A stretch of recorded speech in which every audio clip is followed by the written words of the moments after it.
You know, Kings fans, we got to talking earlier. We were thinking about, the people that, were there with us last year. People that could have been difference makers. Maybe they would be putting pucks in the back of the net, which is why we have for you a new segment. Actually, it's a recurring segment that we like to call, How's That One Guy Doing?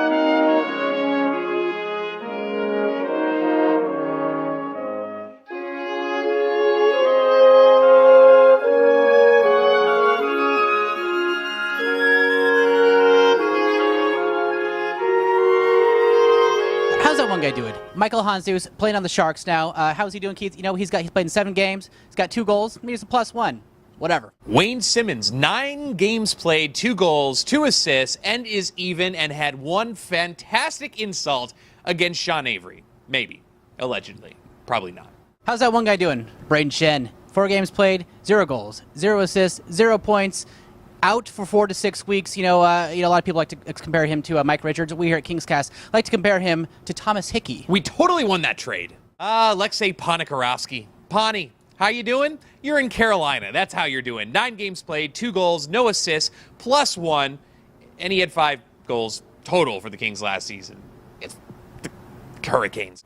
And lastly, how's that one guy doing? Peter Harold, our 7th man from last year. You know what? He's in the AHL, so we don't count those stats. Sorry, Peter. All right, Kings fans. So as you know, we have a swag store available on Facebook, Spreadshirt, as well as the Kingscast webpage. Check it out. But we have some new items that we are excited to announce tonight. And this first one, Keith, is by popular demand. A lot of people are actually requesting this on all of our sites. And Keith, go ahead and present this. This is the Kingscast Thong, and no, we're not kidding. I mean, ladies, they've been asking for it. They said, hey, we got a Stape shirt. Our friend Leslie modeled one. Thank you for that. All right, also, Kings fans, it's getting chilly out here in Los Angeles. It is time to gear up for what is going to be probably a harsh winter, I'm expecting. So we were going to have a new shirt out there. Available right now is the long-sleeve Kingscast logo T-shirt. Buy it now. It's awesome. Hockey News says it's a must-have. Finally, a limited edition item, and everyone knows it rains in February, and only February in Los Angeles, which is why we've got you covered. Introducing now a Kingscast umbrella. Get it and stay dry. All right, Kings fans, so it is Thanksgiving weekend. We do have a lot to be thankful for the most part. And we'll go ahead and do a new segment we like to call Giving Thanks. Anjay Kopitar tearing it up right now, scoring the goals, getting the big plays. Please do not go on a 20-plus scoreless streak. What I'm thankful for is that we actually have 2 Russians on the team. Having Jonathans. Sure, Bernier barely ever plays, but it's better to have than a guy named Hiller. Getting Colin Fraser in the Ryan Smith trade. Dude, he has 1 goal. Suck it. Lastly, thankful for Morrow, Richardson, and Hunter, who are all UFAs at the end of this season. Kings fans, it's that time of year again. The Christmas lists are done. People have been bought for, but the Los Angeles Kings on our Christmas list have grown accustomed to our epic gifts. We give them every year. It gets better and better and better.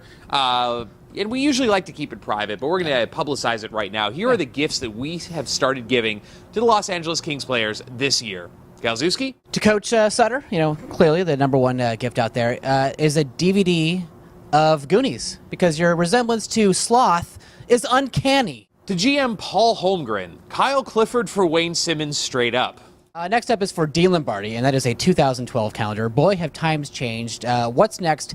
Grabbing Scott Thornton out of retirement? To Ethan Morrow, a gift card to the fanciest restaurant in Manchester, New Hampshire. Enjoy your $10 gift card to Cracker Barrel, you jackass. Next one is for Trent Hunter, and it's an Angry Birds t-shirt. Look, bro, you are scary looking, and nothing says, I'm not going to kill you or your children, like a yellow Angry Birds t-shirt. To Mike Richards, a bottle of Gentleman Jack. Look, dude, it's the holidays, so get out there, enjoy yourself. Get out of Dry Island and enjoy some sweet tang. Next up, Kings fans, is for Dustin Penner. I know you were expecting a joke, but we actually got him nothing. So enjoy the day. Next up, Justin Williams. Another contract year. Dude, you are so much better when you're playing with money on the table. To Jamie Compon, a really nice Christmas. That's right, I'm talking about a trimmed tree, plenty of family and friends, strong eggnog, love, and kumbaya. Because January 2nd, you're going to be like the rest of the seasonal employees of the Apple Store, looking for work. And finally, for Los Angeles Kings fans, it is episodes of Kingscast. I know we're brilliant, and we just want to say you're welcome. All right, Kings fans, so we asked you on Facebook. If you're not a fan of us on Facebook, facebook.com/Kingscast. Hit us up there. The other night, what one word describes the Los Angeles Kings? Interesting answers. We're going to read a couple of them for you. Disappointing. Nuts with a Z. Goalless. Impotent. Frustrating. Waste. Pancaked. Flaccid. Shitty. 1-0. Embarrassing. Dumb. All right, Kings fans, we know how it is. You get into Staples Center, you get the cocktails in you, and you start talking a little smack, which is cool. But sometimes you bring that classy level a little bit below the classy line, which is why Kings Cast presents to you stupid things that Kings fans say to Canucks. Say that 3 times, bitches. All right, Kings fans, number 5, USA, USA, USA. Yeah, that's right. Kings fans, I'm sorry, but half the roster of the Kings is Canadian. Half the roster of the Canucks is American. Let's deal with it. I can't tell you how many times I've heard this one. Number 4, don't burn down our city. All right, they rioted. Vancouver fans got a little feisty after Game 7, but come on, they're not going to burn down Los Angeles. We're going to do that when the Lakers win the championship.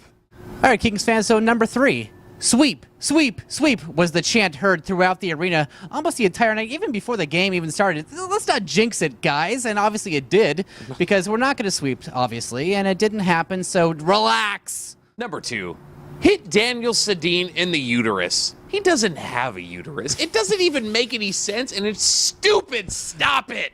And finally, Kings fans, the number 1 dumb thing that Kings fans say to Canucks fans suck dick. Now, I don't know how many Canucks fans actually do suck dick. I mean, maybe a couple over there. But that's cool that we're Kings fans is obviously cool with that. But please, let's get something a little more original. All right, Kings fans, whether it's a tweet, a Facebook post, or an exclusive video, we have a message for you, Kings fans, and that is that we are sorry. Drew Doughty is the best defenseman in the National Hockey League ever. He's better than Orr, he's better than Coffey, Lidstrom, everybody else, even Yaroslav Moldry. He was snubbed for the Norris this year and last year. Apologies for the criticism. Kings fans, we were wrong in saying that the Kings would not win the Stanley Cup this year. We apologize for making an educated prediction that they wouldn't get past the Canucks or the Blues. They are going to win the Cup. That's a guarantee. The thing to know when something newsworthy happens right away is wrong. Crack journalism is lame. I'm just going to be patient, wait for the newspaper to arrive on my doorstep, and take it. Sorry. And lastly, sometimes in our shows, we give our honest opinion and feedback and criticism. We are very wrong for doing that, so I apologize. That is never going to happen again. Sorry. All right, Kings fans, so obviously a lot of talk before the series started that the Kings and Blues have a lot in common, so we're here to present a segment called Things the Kings and Blues Have in Common. Number 5, we both entered the league in the 1960s, and we haven't won a goddamn thing. Number 4, Wayne Gretzky played for both teams and didn't win anything either. Number 3, none of the East Coast media can name more than 3 players on our team either. And number 2, since the lockout, each team has only 1 playoff series win. And it both happened this year. And number 1, each coach on each team is 1 fried sandwich away from a frickin' heart attack. All right, Kings fans, so you don't get a lot of insight into who is truly a Coyotes fan. If you're at Staples Center tonight, I saw 3 people in a jersey, so there aren't many. Nobody comments on the show. Other than the SB Nation blog, 5 for Howling, or whatever it is, there's no Coyotes fans really online. So we want to bring you a brand new segment we like to call Anatomy of a Coyotes Fan. Number 5, they say things like, I hear hockey is cool in person. Number 4, they're huge fans of Nickelback and Creed. Number 3, when they have an orgasm, they howl. Number 2, they're constantly pulling cactus needles out of their ass. And number 1, they boast that at least they have Biz Nasty. And now, Kings fans, a quick YouTube, Google, keyword search boost. Here we go. Anjay Kopitar. Drew Doughty. Dustin Brown. Mike Richards. Jack Johnson. Jonathan Quick. Staples Center. Staples. The Stape. Los Angeles Kings. LA Kings. The Los Angeles Kings Hockey Club. NHL. Hockey. Ice hockey. Wayne Gretzky. Luke Robitaille. Bob Miller. Chris Kalzewski. Keith Kornlick. Kings Cast!